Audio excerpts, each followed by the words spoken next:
Welcome to Building the Future. Today we have Adam Harrell, founder at Nebo Agency. Adam, welcome to the show.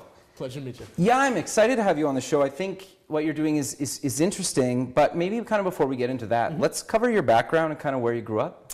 Yeah, so I grew up in the mountains of North Carolina. My family's actually farmers up there. Okay. So really middle of nowhere. Sure. Sort of the Blue Ridge Mountains. And it was interesting because, you know, growing up exposed to a farm, you sort of start work at a very young age. And I remember my grandfather sort of, over the summers, we'd go and visit and he would hire me to work on the farm. Sure, sure. And it was always an interesting experience. And I hated farm work. Like, it just was not Really? my thing. I was, Okay. You know, I was like I was a nerd when I was a kid. So I loved computers and reading and, Sure. and building and programming. So what kind of got you started in that kind of passion? So I think it really started when I got my first computer, and it was like and it was literally almost a tape recorder attached to a keyboard. Interesting. And spent all this time, you know, programming this. Three Blind Mice was the first program I ever did. Okay. And all it did was play a MIDI song. Like, it played like three beats, Sure. That's awesome, three though. tones over and over. And I worked Sure. like days on this. But you know, as I got older, the web came around, and in the mid '90s. I started building websites, and at that time there was really no one doing it. So Sure. I would literally go door to door in this small town in Really? North Carolina and sell websites to businesses. Okay. And because no one was really doing that, there was a market opportunity there. So the first sort of successful website I did was for a discount furniture store, and it was saveonfurniture.com. Okay. And we were able to rank in the very early search engines, Sure. 96. And people in California would find, you know, the fact that they sold this brand of furniture, and since we were from North Carolina, we could sell it 50% cheaper. Okay. So, you know, like 96, I think SaveOnFurniture.com did about $1 million in revenue online. Wow. All orders done via fax. That's awesome, though. Really? So it was like Interesting. email and fax machines were like how we took orders at the time. Sure. And like checks. So it was a very technical version of e-commerce, but it worked. And that was sort of what got me started. Very cool. So did you end up going to university at some point, or did you just kind of keep working through? Or? Yeah, so I went to university. I went to Appalachian State University, but okay. What did you take? I was political science. Okay. So computer science and information systems at the time was very IT focused, and it wasn't so much about building a product or building digital experiences. Like, HTML wasn't taught. Sure, sure. So I actually taught classes in HTML and things like that all through high school and college. So you know, it was one of those things where I really went to school for more of a liberal arts education to learn how to write and think and the art of rhetoric, not so much to do what I do. Sure. So at what point did you kind of decide to kind of get into the whole kind of internet marketing side of things? Yeah. So I got a job at the U.S. Embassy in Rome during the G8 conference in the early 2000s, 2001, I believe. Very it was. cool. And I was working for that, and at the time I thought it would be cool to work for the State Department and have like this international job and travel and That's awesome. all those things. And then I realized just how much bureaucracy I had to deal with. Sure. And plus, you know, I went to Appalachian State and probably enjoyed myself a little too much in some areas, and the State Department frowned on that a little bit. So it ended up being where I came back. The dot-com bust had just happened. Sure. My brother was down here in Atlanta. Okay. And we decided that, you know, we were going to start an agency and see what happens. Okay, very cool. So before we kind of get into the agency, I'm curious, you're the executive director at Startup Atlanta, and I know there's chapters all across kind of North America and whatnot. So maybe let's kind of cover exactly what these organizations kind of do, because I think it's super important. Yeah, so Startup Atlanta was a nonprofit that was started by the Metro Atlanta Chamber, the Entrepreneurs Organization, Invest Atlanta, which is an economic development organization, and Atlanta Technology Angels. And it was started with this idea that if we can grow the overall entrepreneurial ecosystem, the city itself will be better. Sure. So my role is really looking at it and say, how can we connect the ecosystem? How can we grow opportunities for startups, and how can we promote the local startup scene? And those are really the areas in which we operate. So we do things like we just recently did a startup crawl where we took 100 folks to do 2 new startup hubs within the city. We showcased like 10 startups at each piece. That's awesome. We do, you know, content and podcast and things like that now. And we're continuing to try and grow and just build activity in the space. Sure, and like I said, there's a bunch of these different chapters, and why I wanted to mention it is because I think there's still some people that don't know about, the whole startup, kind of their city name, I guess, for lack of a better way of explaining it. And kind of just, if you're trying to get involved and do a startup, that you should reach out to these organizations in your local city. Almost every city or state organization has someone working on entrepreneurial issues. And what they're called, some are called Jumpstart, some are called Startup City Name. Sure. They're all called various things, but reach out to them, figure out who in your local ecosystem's job it is to connect entrepreneurs with the rest of the scene. Sure. And get involved. Sure. So what made you get involved? Yeah, so we started as a bootstrapped company 12 years ago, and now we're one of the largest independent digital agencies in the Southeast. So it's a city that's been very good to me. Sure. We started with nothing, and we've been able to grow and succeed within that. So it was really, I got asked to join the board. Okay. And we worked on some strategy work, and they said, hey, will you step in and help us take it in this new direction and move it to more of a grassroots organization? Very cool. And we'll dive a little bit deeper right back with Adam. Hi, I'm Kevin Horick. I host a show called Building the Future, where I interview founders, CEOs, investors, and others, just kind of following their dreams, chasing their passions, and having a good time with it. And to be quite frank, it's been a lot of fun for me. It's really awesome to be able to network and meet a bunch of people throughout the world. Whether it's Skype calls, in-person interviews, or just kind of on FM radio or at conferences and other networking events. It's been a blast for me and kind of got me out of my comfort zone a little bit, which I try to encourage people to do as well. If somebody like myself can do it, I think anybody can do it. And I think it's been quite interesting. I've learned a lot about myself and other people.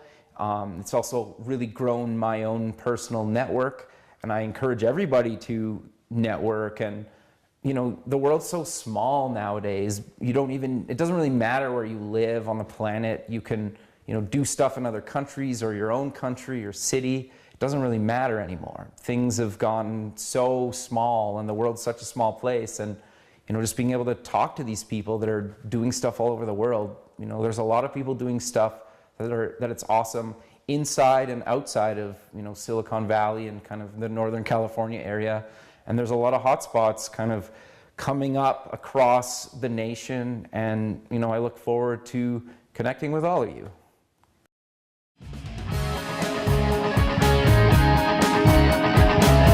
Welcome back here. We're here with Adam.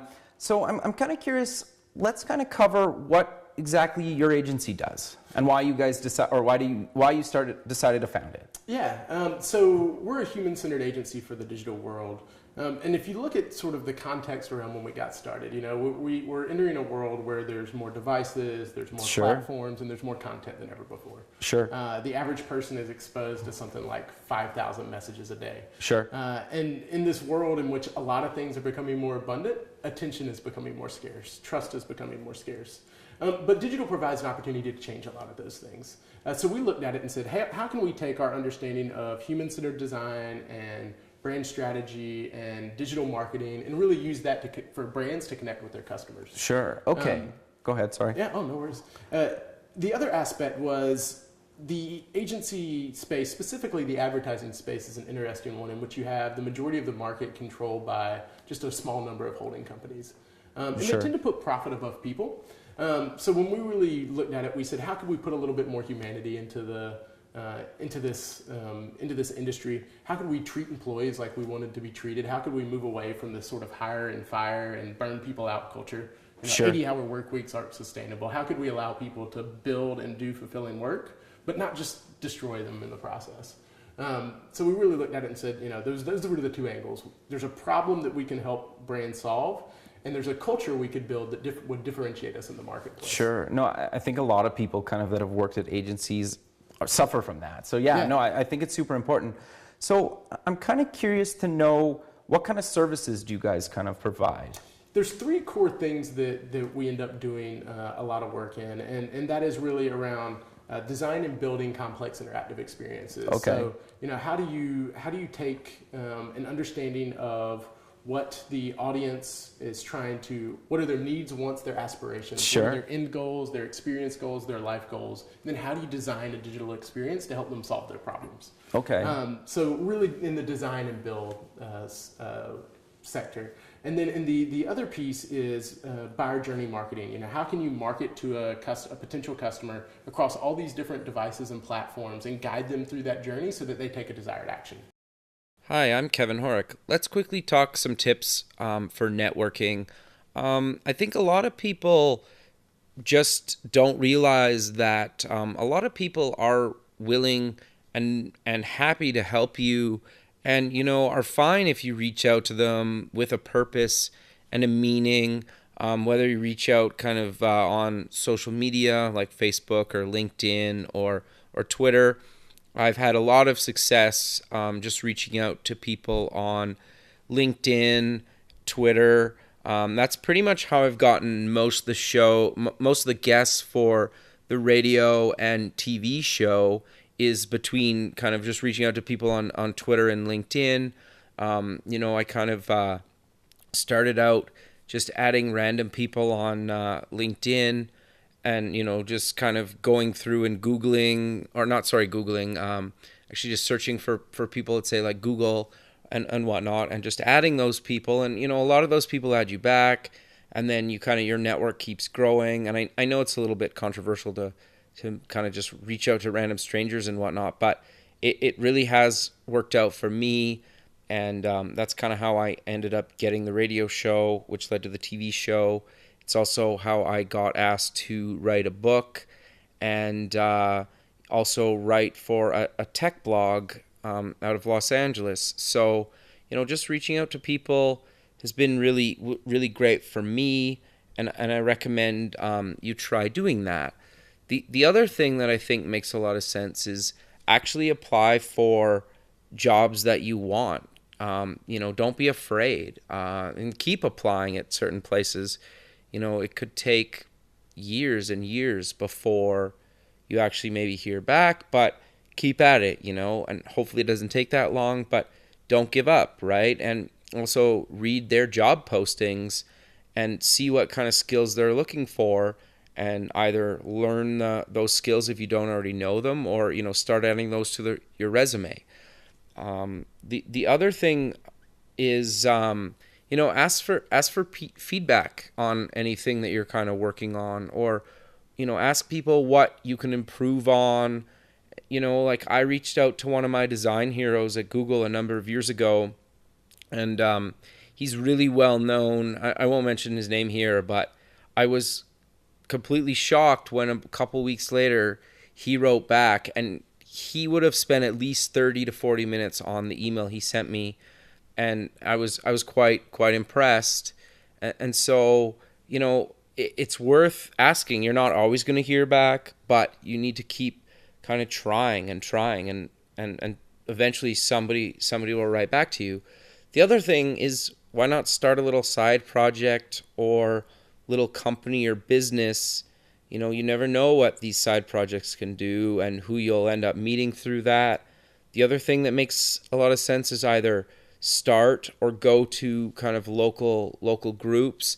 They don't necessarily have to be networking type events, but there's always little like podcast meetups or some sort of group that's, there's obviously going to be networking, but aren't just for networking, where you go hear like a speaker talk and whatnot. The other thing that I found that really has worked great for me is make friends with good networkers, because they'll end up inviting you out to events, and chances are they've probably been to other events in the past, that they can introduce you to others at that event.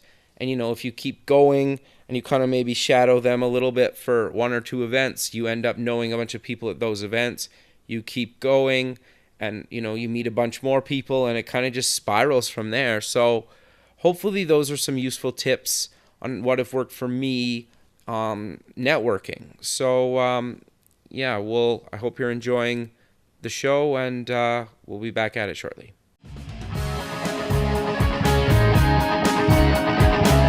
Well, welcome back, Adam. So I'm curious, you do a bunch of kind of teaching and mentoring, and so maybe let's cover teaching first. So what kind of stuff do you teach? So I teach human-centered design, specifically focused on digital. I teach at Creative Circus, which is a portfolio school here in Atlanta, Georgia. Okay. And they started in very traditional advertising. When they came to me, they asked, we want to do a senior level course focused on this idea that, no longer is advertising about creating ads necessarily. It Sure. can be about creating apps and platforms and those sorts of things.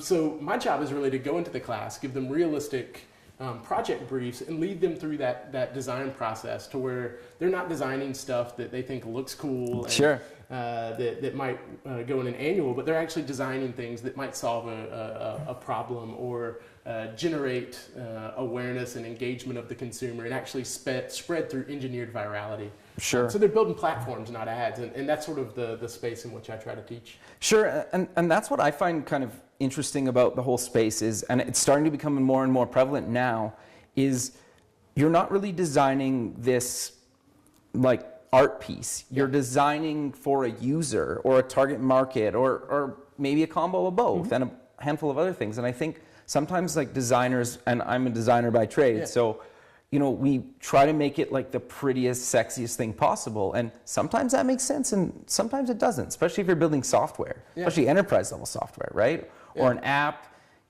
based on your target market. It might not make sense to build this crazy, elaborate user experience. Yeah. I mean, I think the Shakers had a really good philosophy. They were furniture makers back in the early 1900s and late 1800s. And they had this philosophy that first, it has to be functional, but if it's functional, why not make it beautiful? No, fair. So if you can do both of those things, you're doing really great things. And if you can combine, an understanding of your audience and smart design strategy, design thinking, with mastery of the medium, craftsmanship, and then a good or worthy cause or a purpose, then you can do some really amazing things. But missing any of those ingredients can make something not as effective as it potentially could be. Sure. So what kind of advice do you give your students kind of starting out to say, when you're teaching them? Yeah. I mean, one of the things I always say is, I think a lot of times when you're going through a design curriculum, you sort of have this idea that a brand is what you say and like the visual identity associated with that, your corporate identity. Sure. But it's not. It's what you do and it's how people feel about you and that sort of response they have to your company. It's your reputation in many ways. Often it's a rebrand that doesn't focus on changing what someone does and the way they treat their customers and the things they stand for and their actual core values is going to fall flat. So that's one of the pieces. The other piece is I always try to encourage people not to design so much. Think of design not as a series of pages or pieces, but more as a flow. Okay, so how that makes can you sense. design a flow that goes across mediums that actually gets someone to take that action you want to take? Sure. Because we're no longer in a single device world. I'm going to see something potentially even on TV. I'm going to see something on my laptop, on my phone. What are the ways those screens interact, and how can I design experiences that take advantage of the way people engage with the context around those screens? Sure, and I think the other thing to kind of add to that, I think it's super important to think of platform because the Android user experience should be quite different than iOS and vice versa. Yeah, you want things to feel native. Yeah, exactly, and the user expects that, and I think sometimes we build these elaborate things that sometimes make sense and sometimes don't make sense. So it's cool that you're actually teaching that because I think a lot of places don't teach that. Yeah, and sometimes making something weird and difficult is actually what makes it succeed. Like Totally. if Snapchat was easy for my parents, no one would use it. Yeah, but since you're it's right. really weird and confusing, it has sort of a different feel to it, and it attracts a different market just because everyone else in the space is doing something. So sometimes it's merely looking at it and saying, what is the category convention? And what's that category convention that I can break so that I do something completely different and stand out? Sure, and Snapchat's a perfect example of that because even like sometimes I'm like, oh, okay, that's where that is. So yeah, I totally get that. No, that's really interesting. So you also mentor. Mm-hmm. So what was the reason why you think that's important, and why did you decide to kind of do that?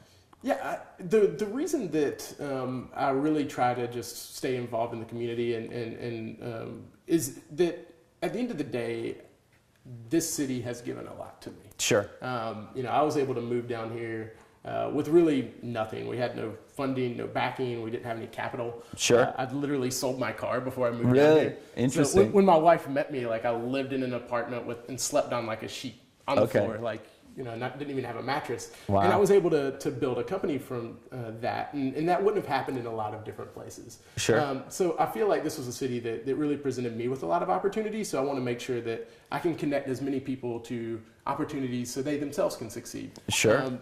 It's more about what you give these days than what you get. Totally. And sometimes the strength of your network is more important than, your net worth. So. No, that makes a lot of sense. So when you're looking for people to mentor, what do you kind of look for in those people? Attitude and aptitude. Okay. So, what is do they have that sense of grit? Are they someone that's going to push through and try really hard? And are they passionate about what they actually want to do? Sure.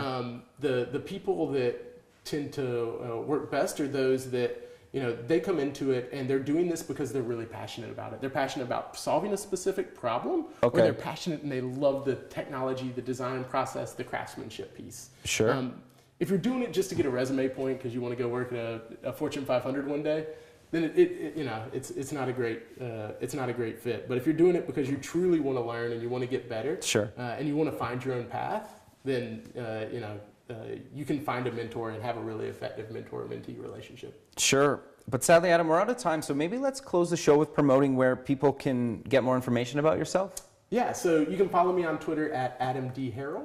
Okay. And you can go to neboagency.com to learn more about our agency. Perfect. Thanks again for doing this, man. Really appreciate it.